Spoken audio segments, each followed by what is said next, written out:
오늘도 하나님께서 우리에게 새날을 허락해 주셨습니다. 우리 함께 찬송가 440장 찬양하며 우리 하나님 앞에 새벽 예배로 나아가겠습니다. 440장입니다.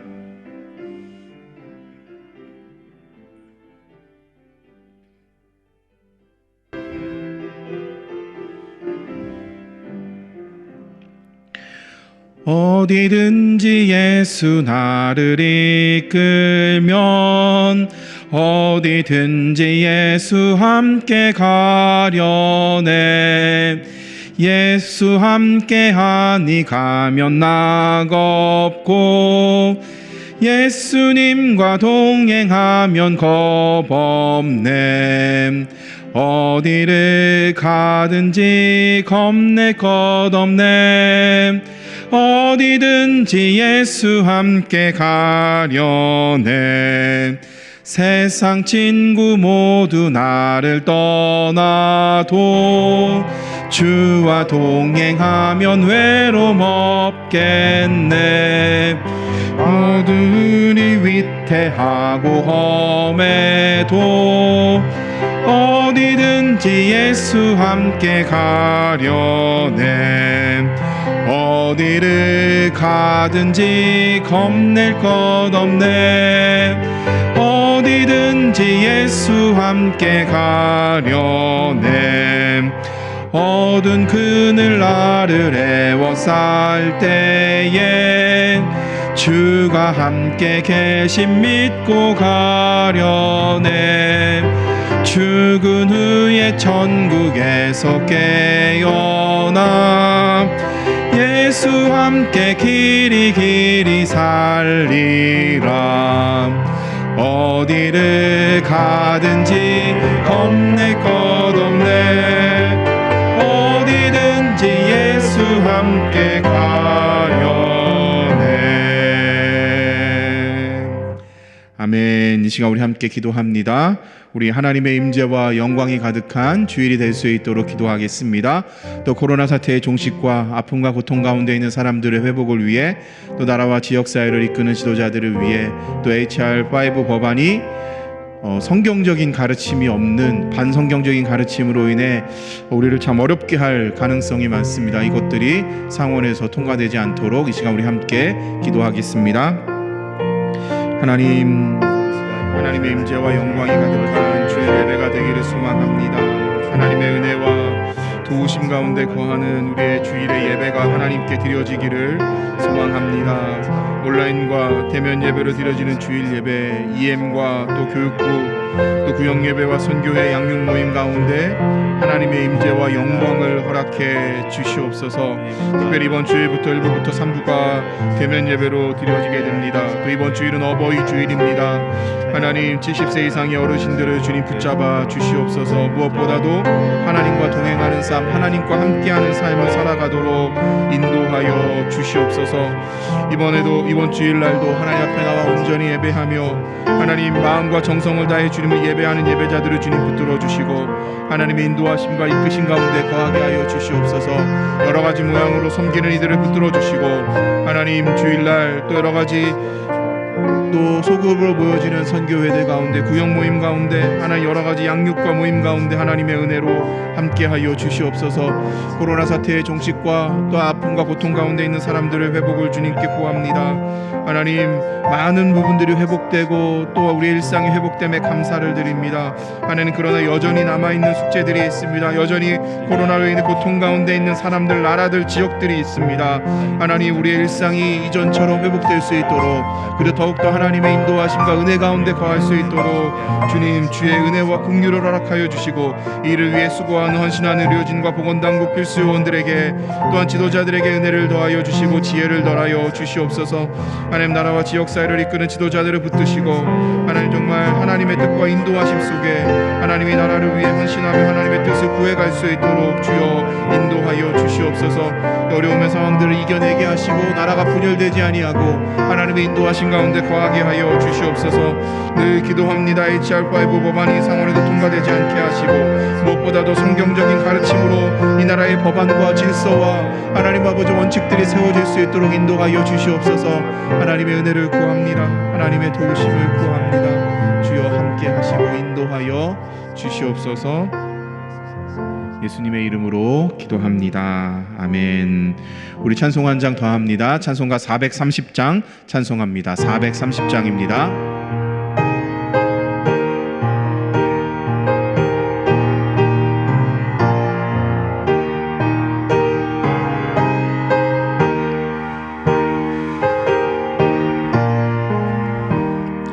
주와 같이 길 가는 것 즐거운 일 아닌가. 우리 주님 걸어가신 발자취를 밟겠네. 한 걸음 한 걸음 주 예수와 함께 날마다 우리 걸어가리. 어린아이 같은 우리 미련하고 약하나 주의 손에 이끌리어 생명길로 가겠네. 한 걸음 한 걸음 주 예수와 함께 날마다 날마다 우리 걸어가리. 꽃이 피는 들판이나 험한 솔짝이라도 주가 인도하는 대로 주와 같이 가겠네. 한 걸음 한 걸음 주 예수와 함께 날마다 날마다 우리 걸어가리.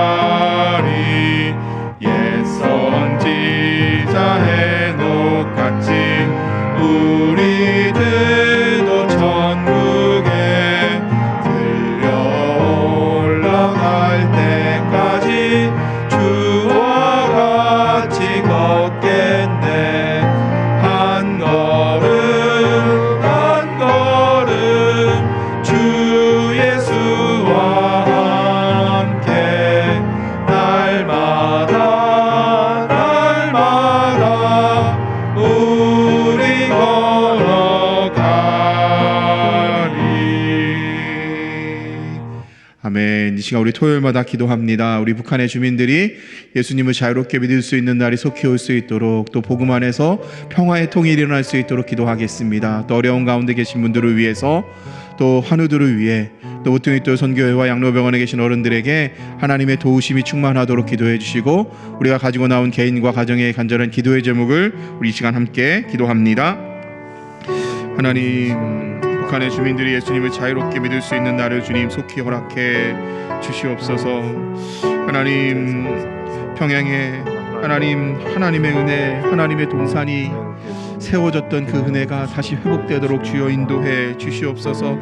하나님, 남한과 북한의 갈등이 그치게 하시고, 무엇보다도 복음 안에서 하나님의 때에 평화의 통일의 운동이, 평화 통일이 다시 그 땅 가운데 충만하도록 인도해 주시옵소서.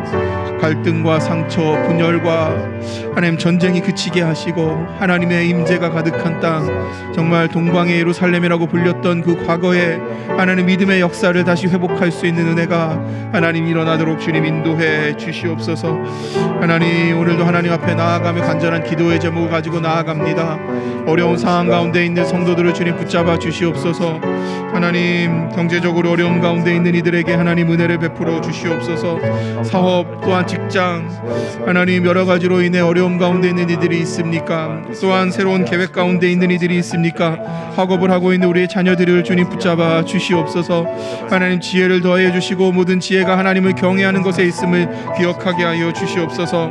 신분의 문제로 고통당하고 있는 우리의 성도들이 있습니까? 하나님, 하나님의 자녀로 삼아주셨사오니 이 땅에서 살아갈 수 있는 힘과 능력과 은혜 또한 주님 허락해 주시옵소서.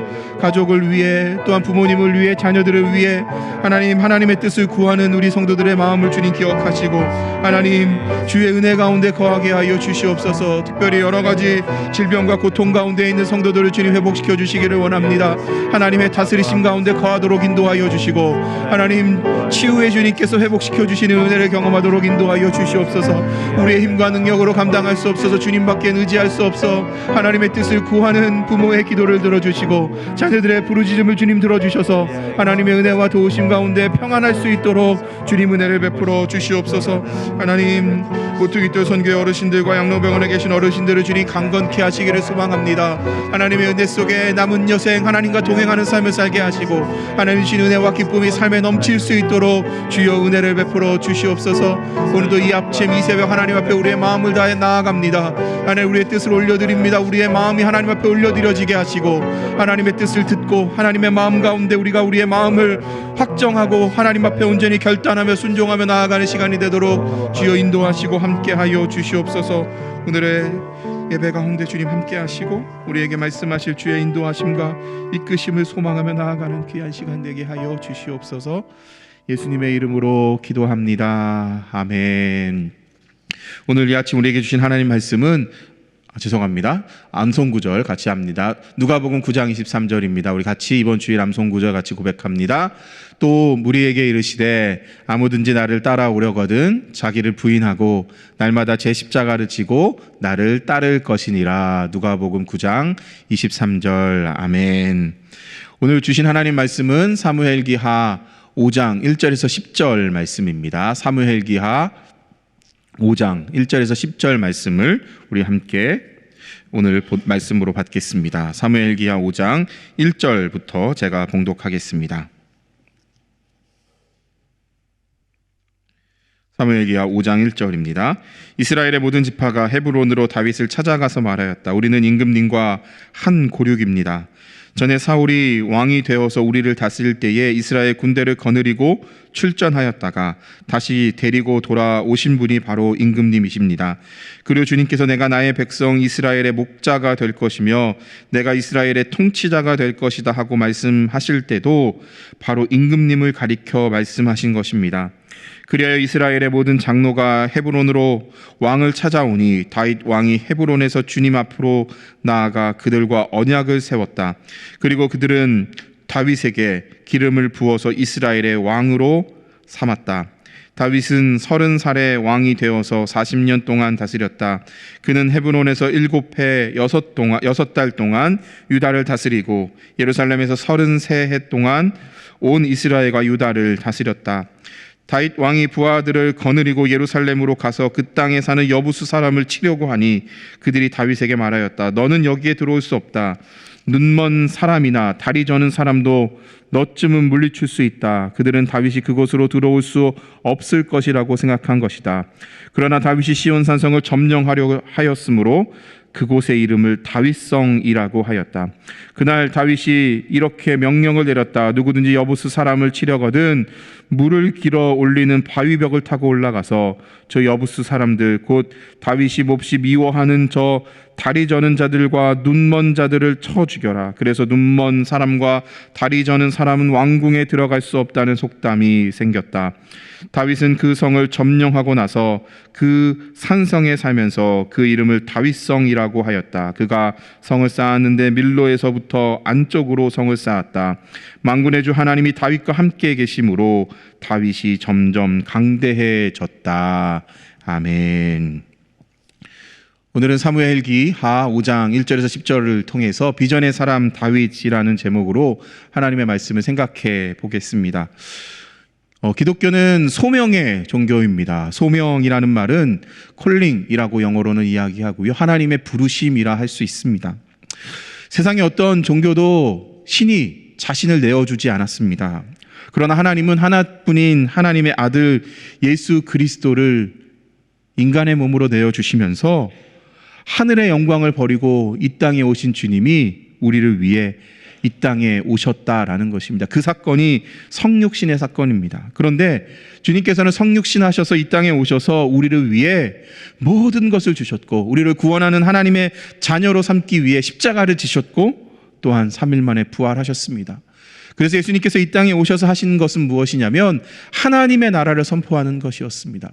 하나님의 나라, 하나님의 통치, 하나님의 다스리심 가운데 거하는 하나님의 자녀들을 다시 회복시키는 일을 위해 예수님께서는 이 땅에 오셨습니다. 그리고 주님께서는 다시 승천하신 뒤에 그리고 제자들에게 말씀하십니다. 제자들을 부르십니다. 그리고 제자들을 세우십니다. 그리고 제자들로 하여금 그 부르심에 순종하게 하십니다. 그래서 기독교는 부르심이 있습니다. 소명이 있다라는 겁니다.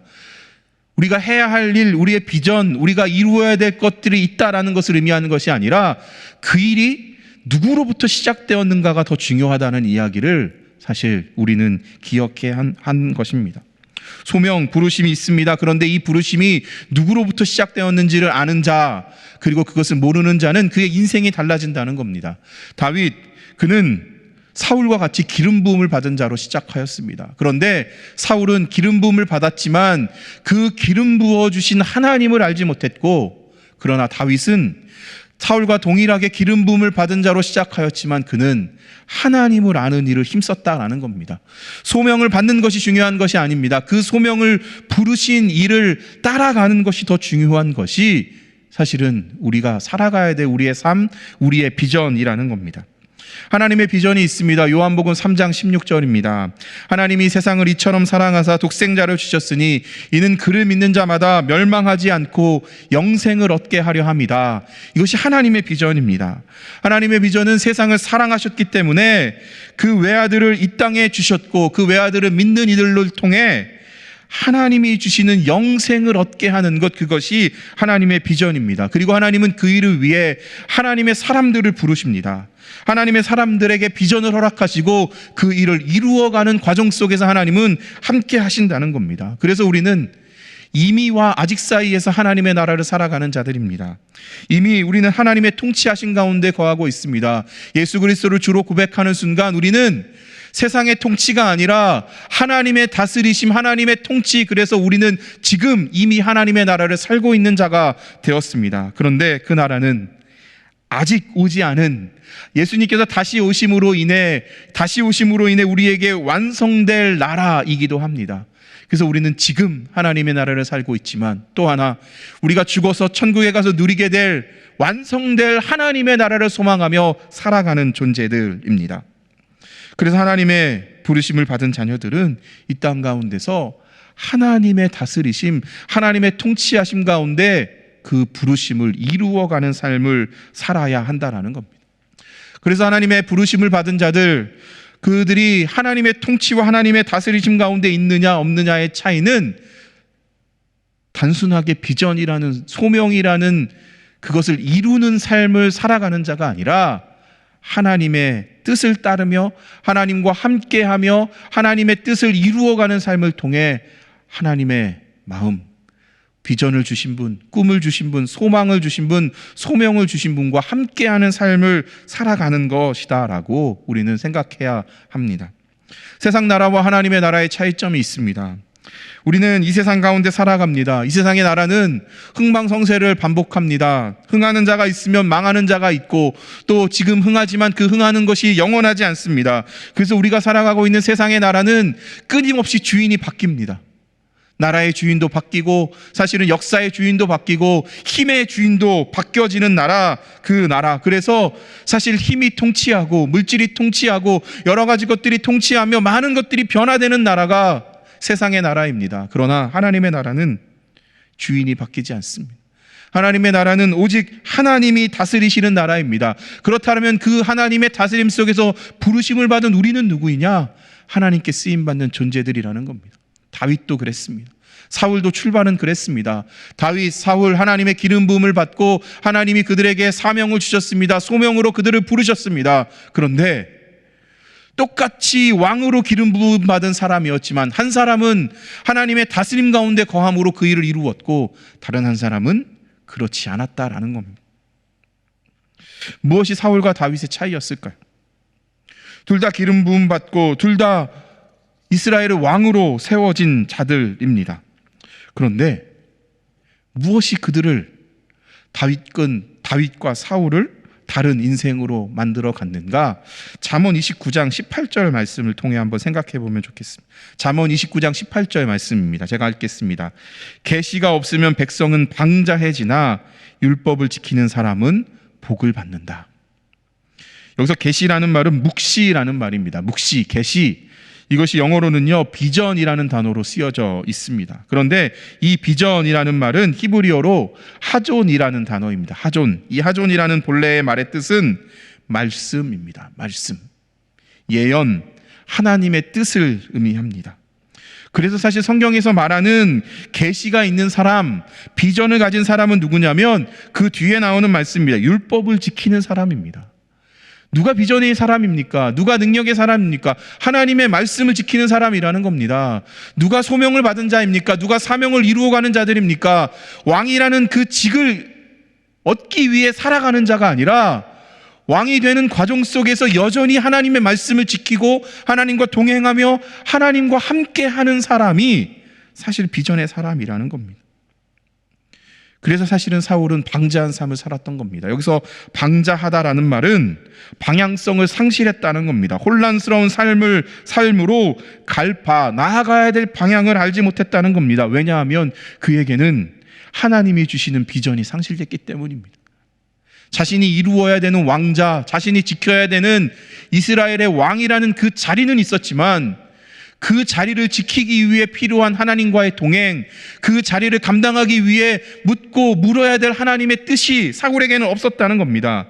그래서 그는 방자한 삶, 혼란스러운 삶을 살게 된 것입니다. 스스로 인간 왕, 세상 왕의 왕국의 주인이 되려 했습니다. 그래서 자신을 부르신 하나님의 소명, 자신을 부르신 하나님의 뜻을 가벼이 여겼습니다. 가벼이 여겼다는 겁니다. 왕으로 기름 부음 받고 왕으로 세워진 뒤에 사울은 그 왕이라는 자리를 지키기 위해는 목숨을 걸었지만 그 왕의 자리를 내어주신 하나님을 지키기에, 하나님을 붙들기에는 목숨을 걸지 않았다는 겁니다. 그래서 사울은 세상 왕의 통치 속에 자신의 나라를 세웠지만 하나님의 다스리심, 하나님의 통치하심 가운데는 거하지 못했다라는 겁니다. 제가 청소년 사역을 할 때요, 청소년들이 비전, 꿈에 대해서 많은 오해를 할 때가 있습니다. 비전이라는 것, 꿈, 우리가 이루어야 될 우리의 삶의 소망을 무언가의 직업을 얻는 것, 대학을 합격하는 것에 마음을 두고 있을 때가 있었다는 겁니다. 한 서울의 유명 사립대학교의 교수가 이러한 이야기를 한 적이 있습니다. 대학의 신입생들이 원하는 대학에 들어와서 인생을 다 이룬 것처럼 지내는 모습들을 보았다는 겁니다. 대학이 끝이었다라는 겁니다. 이유를 찾아보니까요, 아이들이요, 꿈이 대학이었다는 겁니다. 꿈이 어느 좋은 대학에 들어가는 것이 꿈이었다는 겁니다. 아니죠. 꿈은 그 이상이 되어야죠. 그 이상의 비전이 있어야죠. 우리가 그냥 단순하게 어느 대학에 들어가는 것이 꿈입니까? 아니지 않습니까? 우리가 무언가의 직업을 얻는 게 꿈입니까? 그것이 아니지 않습니까? 우리가 무언가가 되는 것이 아니라 사실 그 일을 통해서 어떠한 영향력을 끼치는 하나님의 사람이 되느냐, 그것이 우리의 꿈과 비전이 되어야 하는데 어떤 아이들은 대학을 가는 게 꿈이었다는 겁니다. 그러니까 대학을 간 이후에 꿈이 없어졌다는 겁니다. 그 사실은 공부할 이유도 없고 살아갈 이유도 없이 그냥 자신 마음대로 살았다는 겁니다. 비전, 꿈, 그것은 이루는 성취가 아닙니다. 동행입니다. 하나님과 함께 하는 겁니다. 하나님의 비전을 받은 자, 하나님의 부르심과 소명 가운데 거하는 자들은 그냥 사울처럼 왕의 자리를 지키는 데 힘쓰는 것이 아니라 여전히 기름 부음 받았지만, 여전히 도망자의 삶을 살아가고 있지만 하나님과 동행하는 삶을 살았고 하나님과 함께하는 삶을 살았던 다윗과 같이 살아가는 것, 그것이 우리에게 필요한 것이라는 겁니다. 예수님께서는 어부들인 제자들을 부르십니다. 예수님께서 제자들을 부르십니다. 내가 너희들을 사람을 낚는 어부가 되게 하겠다. 제자들은 이미 어부라는 직을 가지고 있었습니다. 어부라는 직업을 가지고 있었습니다. 그런데 주님께서는 그냥 어부보다 더 중요한 비전을 그들에게 주십니다. 사람을 낚아야 된다는 겁니다. 제자들에게는 생소합니다. 고기를 낚는 데는 익숙하지만 어떻게 사람을 낚느냐, 그러기 위해서 제자들은 3년이라는 시간 동안 예수님과 동행하게 됩니다. 예수님과 함께하게 됩니다. 그래서 예수님이 말하는 사람이 무엇인지, 예수님이 우리에게 주신 비전이 무엇인지를 알게 되는 겁니다. 사실은 기름 부음을 받았지만 기름 부음을 받은 그 순간 왕이 되지 않습니다. 왕으로 만들어져 가는 과정 속에서 하나님과 동행하며 하나님의 다스리심, 하나님의 다듬는 시간이 필요하다는 겁니다. 근데 사울에게는 그 시간이 없었습니다. 사울이 왕으로 기름 부음 받고 그가 왕이 되기까지의 과정 속에서 고난이 있었다면 어땠을까요? 고통이 있었다면 어땠을까요? 왕의 기름 부음 받고 숨어 있었지만 사실은 겸손했고 준수했던 청년이었습니다. 그런데 왕의 기름 부음 받고 사실은 고통 없이, 어려움 없이 사실은 그 자리를 갖게 되었습니다. 그러다 보니까 그 자리를 지키는 것에 목숨을 걸게 되는 겁니다. 그런데 다윗은요, 기름 부음을 받았지만 사실 기름 부음 받은 순간부터 인정받지 못합니다. 그의 아버지 이새 그리고 그의 형들 어떻습니까? 그를 인정하지 않습니다. 심지어 장인이었던 사울, 왕으로 섬겼던 주인이었던 사울, 그냥 그가 불편하기에 그를 죽여야 된다는 생각만 하고 있지, 사실 다윗에게 왕이 되기 위해 다윗을 도와주는 사람은 아무도 없었다는 겁니다. 그런데요, 다윗은 사울을 피해 광야로 도망다니는 그 시간 속에 왕이 되려 하지 않고 하나님이 왕 되심을 깨닫는 시간을 보냈습니다.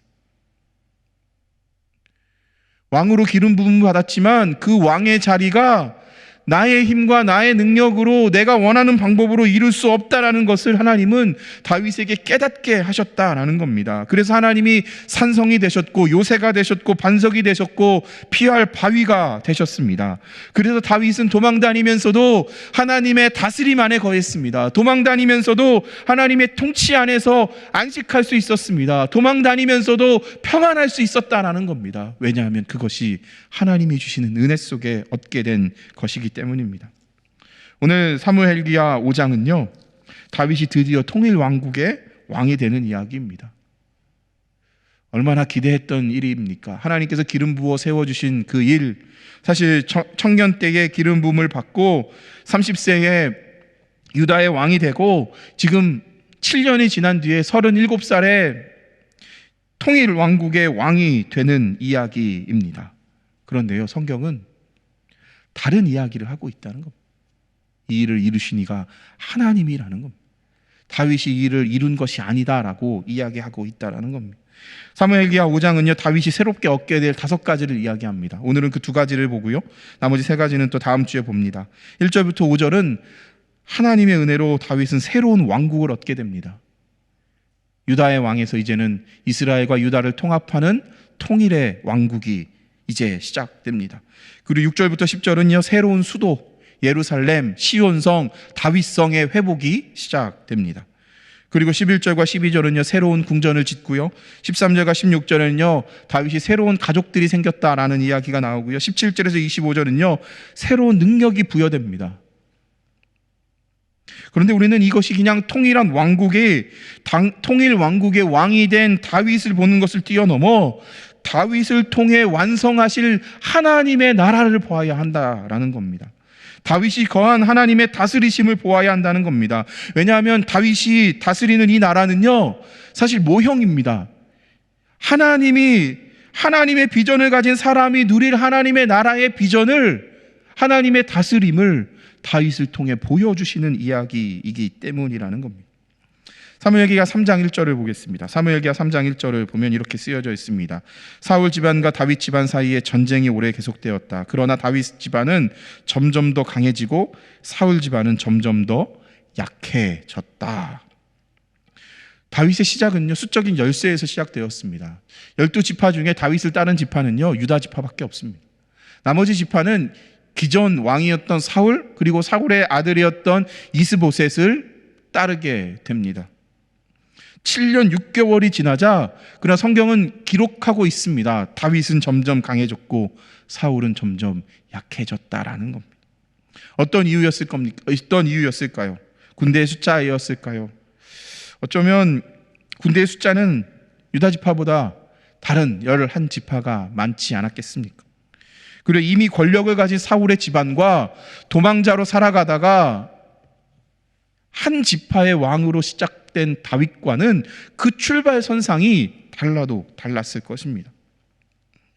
성경은 다윗이 가진 외적인 조건을 주목하지 않습니다.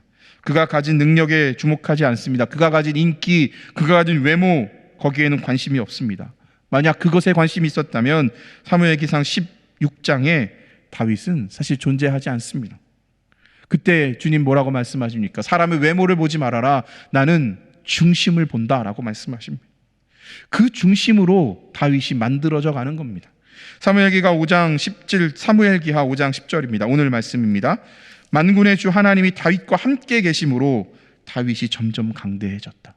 성경은요, 다윗이 많은 능력이 있었을 겁니다. 많은 힘이 있었을 겁니다. 그런데 성경은 그것들을 다 무시합니다. 그리고 한 가지의 단어로 다윗의 인생을 정리합니다. 그가 강대해진 이유, 그가 왕이 된 이유, 그가 살아가는 이유, 그 한 가지가 무엇이냐? 하나님이 그와 함께 계셨다라는 겁니다. 내세울 것이 없습니다. 외모도 사울에 비해 떨어집니다. 능력도 그렇습니다. 집안도 그렇습니다. 왕족이 아닙니다.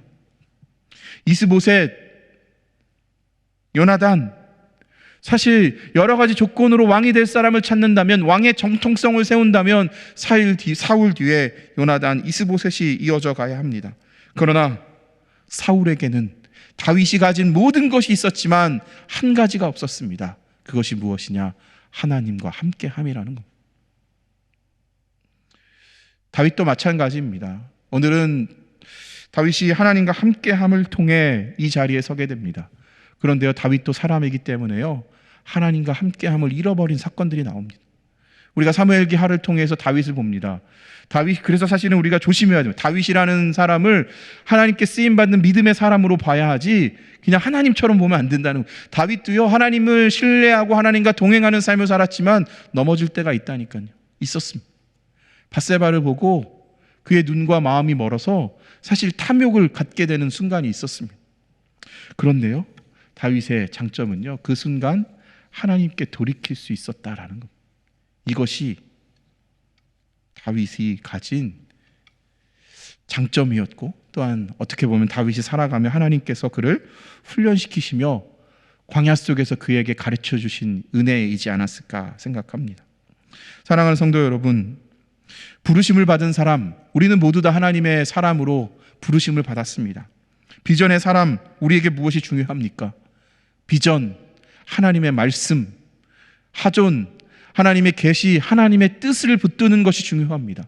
하나님이 주신 그 비전, 혹 왕으로 기름 부음 받은 그 기름 부음 받아 세워진 왕의 직을 위해 살아가는 자가 아니라 그 일을 시작하신 하나님과 동행하며 하나님의 뜻을 구하며 살아가는 것, 그것이 비전의 사람이라는 겁니다.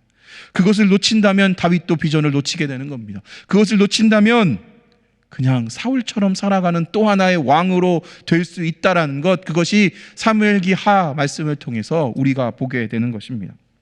하나님의 기름 부음 받은 다윗, 그는 왕이 되기 위해서가 아니라 하나님과 함께하기 위해 살아옵니다. 그래서 오늘 본문은 그가 하나님과 함께 했다. 사실 더 자세하게 보면요, 하나님께서 다윗과 함께 계셨다라는 겁니다. 하나님께서 다윗과 함께 계셨다. 시편 73편 28절은 이렇게 말씀합니다. 하나님께 가까이 함이 내게 복이라. 내가 주 여호와를 나의 피난처로 삼아 주의 모든 행적을 전파하리이다. 하나님께 가까이 함이 내게 복이라. 내가 주 여호와를 나의 피난처로 삼아 주의 모든 행적을 전파하리이다. 이런 믿음의 고백이 우리의 고백이 되었으면 좋겠습니다. 하나님과 함께 가까이 하는 것, 하나님이 함께 하심, 하나님이 다윗과 함께 계심, 그것이 무엇이냐? 임마누엘이라는 겁니다. 그것이 성육신이라는 겁니다. 하나님이 하늘의 영광을 버리고 이 땅에 내려오심, 그것이 임마누엘이라는 겁니다.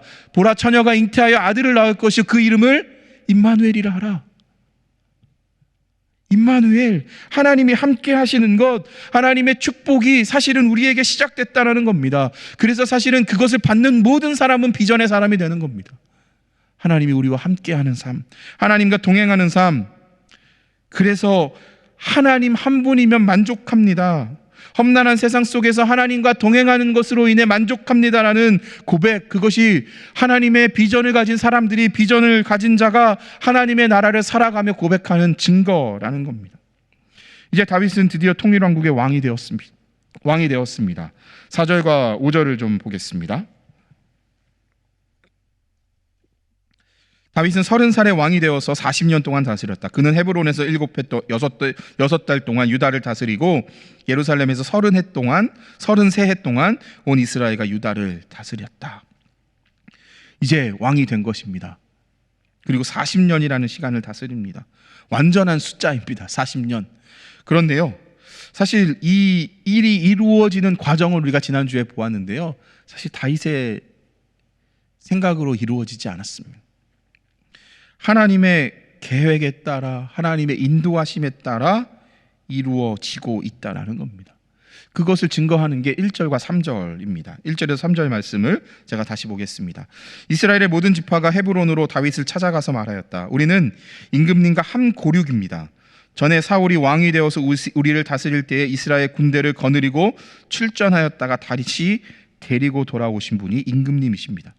그리고 주님께서 내가 나의 백성 이스라엘의 목자가 될 것이며 내가 이스라엘의 통치자가 될 것이다 하고 말씀하실 때에도 바로 임금님을 가리켜 말씀하신 것입니다. 그리하여 이스라엘의 모든 장로가 헤브론으로 왕을 찾아오니 다윗 왕이 헤브론에서 주님 앞으로 나아가 그들과 언약을 세웠다. 그리고 그들은 다윗에게 기름을 부어서 이스라엘의 왕으로 삼았다라는 겁니다. 다윗은 총 3번의 기름 부음을 받습니다. 첫 번째는 사무엘로부터 사무엘기 상 16장의 기름 부음을 받고요. 그리고 유다의 왕으로 기름 부음을 받습니다. 그리고 오늘 온 이스라엘의 왕으로 기름 부음을 받고 세워진다라는 겁니다. 그런데 이 모든 과정이요, 모든 사람의 인정을 받게 되는 과정을 통해 이루어졌다라는 겁니다. 사무엘기상 16장에 하카돈 말제 쓸모없던 자였지만 하나님은 사무엘을 통해 그에게 기름 부으십니다. 그런데 심지어 그의 가족도 그를 그 순간에 인정하지 않았습니다. 그러나 그의 인생 속에서 하나님은 하나님의 기름 부음 받은 자로 살아갈 수 있도록 그와 함께 하십니다. 만약에 다윗이 사울을 죽이고 왕이 되었다면 어떻게 되었을까요? 우리가 지난주에 살펴본 대로 아브넬을 죽이고 이스보셋을 죽이고 다윗이 왕이 되었다면 어떻게 되었을까요? 아마 다윗의 힘에 의해 충성하는 사람들은 있었을 겁니다. 그런데 진실된 마음으로 다윗을 따르는 사람들은 없었을 겁니다. 아마 아비새를 죽인 아브넬을 죽였던 요압과 같은 사람들이 끊이지 않지 않았겠습니까? 누군가를 죽이고 그 자리에 올라서면요, 그 사람을 죽이는 일, 그 사람을 배반하는 일, 반역하는 일이 일어납니다. 그것이요 북이스라엘의 역사입니다. 북이스라엘은요, 왕조가 계속 바뀝니다. 또 다른 왕조가 일어나고 죽이고 배반하고 반역하는 일들이 일어납니다. 근데 다윗은요, 그 과정을 통해서 왕이 되지 않았다라는 겁니다. 만약에 이스보셋을 죽이고 왕이 되었다면 아마 베냐민 지파는 다윗을 인정하지 않았을 겁니다. 베냐민 지파는 여전히 베냐민 지파 사람을 왕으로 세웠을 겁니다. 그런데 다윗은 자신의 방법과 뜻으로 하지 않습니다. 심지어 아브넬의 장례뿐만 아니라 이스보셋의 죽음까지 애도합니다. 그러면서 그는 통일왕국, 통합을 할 수 있는 왕이 사실은 하나님의 방법을 통해 다듬어져 가고 있음을 온 백성들에게 고백하고 있다는 겁니다. 하나님의 인정을 받았습니다. 그런데 유다의 지파 사람들에게 인정받기까지 수십 년이 걸렸습니다. 그리고 온 이스라엘의 인정을 받기까지는 또 7년 6개월이라는 시간을 견뎌야 했습니다. 그 기다림을 어떻게 감당할 수 있습니까? 하나님과의 동행이 아니고서는 감당할 수 없다라는 겁니다. 오늘 본문 베들레헴의 목동에서 유다의 왕을 지나 이제 이스라엘 통일 왕국이 되었던 다윗, 성경은 그의 이야기를 정리하며 그가 하나님이 함께 계시는 은혜를 입은 자였다라고 이야기하고 있습니다. 다윗과 같은 하나님께서 함께 하시는 삶을 살았던 사람이 또 있습니다. 창세기 37장에 보면 요셉이 그렇습니다. 형들에게 버림을 받았습니다. 그가 입었던 채색 옷이 찢겨졌습니다. 애굽의 종으로 팔려갔습니다. 하지만 성경은 요셉의 삶이 절망의 인생이다, 실패의 인생이다 말하지 않습니다. 창세기 39장 2절에서 3절을 보면 이렇게 말씀합니다. 여호와께서 요셉과 함께 하심으로 그가 형통한 자가 되었다. 여기서 형통한 자라는 말은요, 요즘 새롭게 번역된 우리말 성경에는요, 성공한 인생이 되었다라고 표현되어 있습니다. 성공한 인생. 그런데요, 그 뒤에 뭐라고 쓰여져 있냐면요, 애굽 사람의 집에 있으니 그 주인이 여호와께서 그와 함께 계심을 보고 여호와께서 그의 범사에 형통하게 하심을 보았다. 하나님이 함께 하심이 형통입니다. 그런데 애굽 사람조차도 여호와께서 요셉과 함께 하심을 보았다는 겁니다. 그것이 하나님의 사람이라는 겁니다. 하나님과 함께 하는 것을 우리의 삶으로 살아가는 것, 그래서 사실은 하나님을 모르는 사람조차도 요셉은 하나님의 사람이구나, 요셉은 하나님과 동행하는 사람이구나, 그러한 고백을 들어야 된다는 겁니다. 창세기 39장 21절과 23절에도 똑같이 나옵니다. 여호와께서 요셉과 함께 하시고 그에게 인자를 더하사 간수장에게 은혜를 받게 하시매 간수장이 옥중 죄수를 다 요셉 손에 맡김으로 그 재반 사물을 요셉이 처리하고 간수장은 그의 손에 맡긴 것은 무엇이든지 살펴보지 아니하였으니 이는 여호와께서 요셉과 함께 하심이라. 여호와께서 그를 범사에 형통하게 하셨더라. 그런데요, 요셉의 이야기가요 계속 나오거든요. 계속 나오는데요, 하나님과 함께함으로 형통했다는 이야기는 39장에만 나옵니다. 총리가 되었을 때 그러한 이야기 나오지 않습니다. 총리가 되었을 때 성경은 그가 성공했다, 그가 형통했다 이야기하지 않습니다. 고난의 과정 속에 있지만, 고통의 순간에 있지만 하나님과 함께함 그 자체가 성공이고 그것이 은혜다라는 것을 이야기하고 있다라는 겁니다. 이것이 비전의 사람입니다. 이것이 비전입니다. 무언가 직업을 얻는 것, 무언가 성공해서 높은 자리에 올라가는 것, 그것이 비전이 아니라 그 일을 이루는 과정 속에서 하나님과 동행하는 것, 그 일을 이루는 과정 속에서 하나님과 함께하는 것, 그것이 우리가 이루어야 될 형통이요, 꿈이요, 성공이라는 겁니다. 누가 하나님의 나라를 사랑하는 자들입니까? 사울일까요? 요셉을 버렸던 형들일까요? 아니면 요셉을 모함했던 보디발의 아내일까요? 그를 감옥에 가두었던 사람들일까요? 그들은 나름대로 높은 자리에 있습니다. 왕이라는 자리에 있습니다. 그런데 그 왕이라는 자리에서 사람을 죽이는 일, 사람을 던지는 일, 형의 자리, 높은 자리에서 동생을 없애고자 하는 그러한 일들을 했지 진짜 비전을 이루어가지 않았습니다. 하나님의 나라를 살지 않았습니다. 그런데 광야를 헤매면서 구덩이에 던져지면서 다윗과 요셉은 그 속에서 하나님의 다스림을 경험합니다. 왜냐하면 그곳에서는 의지할 존재가 아무도 없기 때문입니다. 어쩌면 오늘날을 살아가고 있는 우리의 자녀들 의지할 것이 너무 많습니다. 저 역시도 많습니다. 하나님 아니고서도 살아갈 수 있는 조건들이 너무나도 많습니다. 배고픔이 없습니다. 평안합니다. 행복합니다. 눈만 돌리면 심지어는 교회를 떠나가도 살아갈 수 있는 은혜가 우리 눈앞에 보여집니다. 그런데 그것이 진짜 축복인지를 우리는 생각해 보아야 한다는 겁니다. 어쩌면 그 과정 속에서 하나님과 동행하는 것을 잃어버린다면 사울처럼 가는 인생으로 나아가는 겁니다. 그 과정 속에서 힘들고 어렵지만 그러나 요셉의 삶을 통해 하나님과 함께함을 배운다면 그 순간 우리는 하나님의 나라 비전을 이루어가는 삶이 될 수 있다라는 겁니다. 6절에서 9절 말씀을 보고 이제 말씀을 정리하겠습니다. 다윗은 드디어 예루살렘을 정복합니다. 그리고 성을 쌓습니다. 그것이 6절에서 9절의 이야기입니다. 6절과 7절을 제가 읽겠습니다. 다윗 왕이 부하를 거느리고 예루살렘으로 가서 그 땅에 사는 여부수 사람을 치려고 하니 그들이 다윗에게 말하였다. 너는 여기에 들어올 수 없다. 눈먼 사람이다 다리 저는 사람도 너쯤은 물리칠 수 있다. 그들은 다윗이 그곳으로는 들어올 수 없을 것이라고 생각한 것이다. 그러나 다윗의 시온 산성을 점령하였으므로 그곳의 이름을 다윗성이라고 하였다. 여부수라는 사람들이 있습니다. 이들은요 가나안 7족속 중에 하나입니다. 그들이 예루살렘이라는 지역 그곳에 살고 있습니다. 그런데 그것을 점령하는 것이 쉽지 않습니다. 왜냐하면 거기는요, 혹시 가보신 분들은 아시겠지만요, 굉장히 난공불락의 요새와 같은 곳입니다. 정복하기 힘든 곳입니다. 그래서 여부스 사람들이 다윗을 무시하는 겁니다. 말씀에서 눈먼 사람, 다리 저는 사람들도 우리는 이 성을 지킬 수 있다라는 겁니다. 이 요새를 우리는 지킬 수 있다. 더 나아가 아무도 이 요새를 점령하지 못했다라는 겁니다. 여호수아서를 보면요, 이스라엘 백성들은요, 가나안을 정복할 때 여부스족을 정복하지 못합니다. 여부스족을 추방시키지 못합니다. 그런데 그렇기 때문에 여부스 사람들은 다윗이지만 다윗조차도 이것을 이룰 수 없다라고 이야기하고 있다라는 겁니다. 그런데 다윗이 그 일을 이루어냈다라는 겁니다.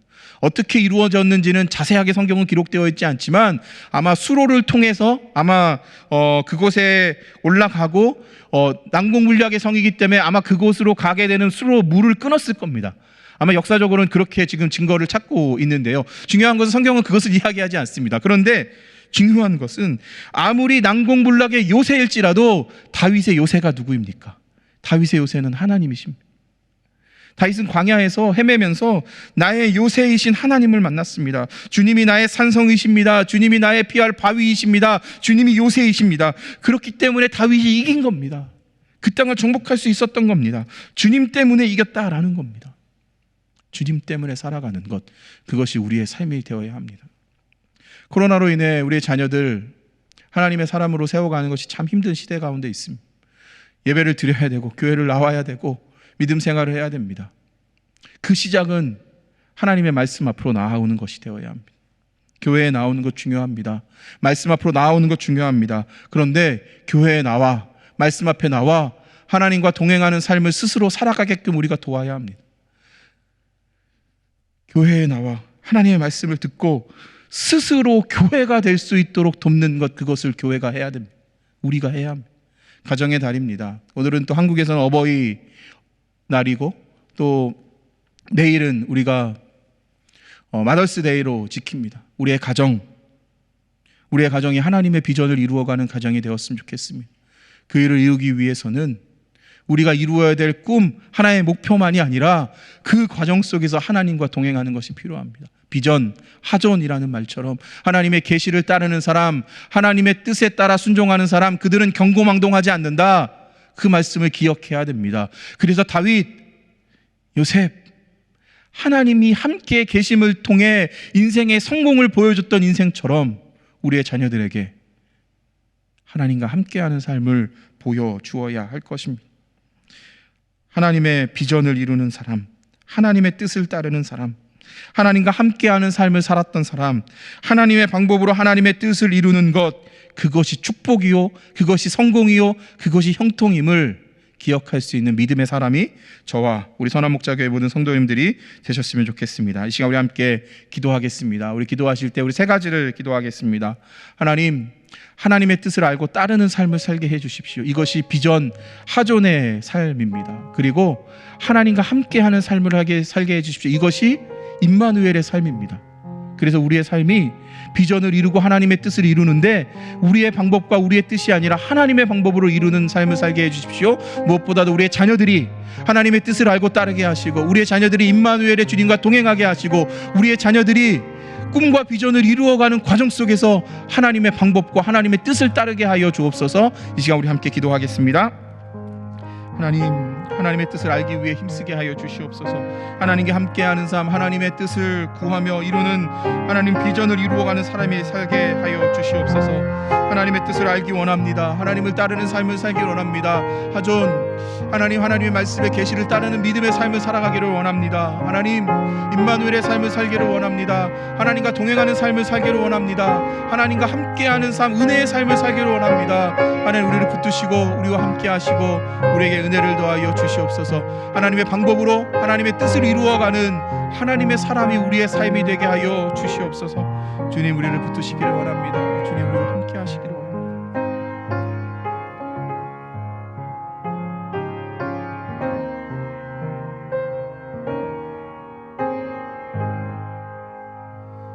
하나님, 다윗 하나님의 비전에 붙잡힌 삶을 살았습니다.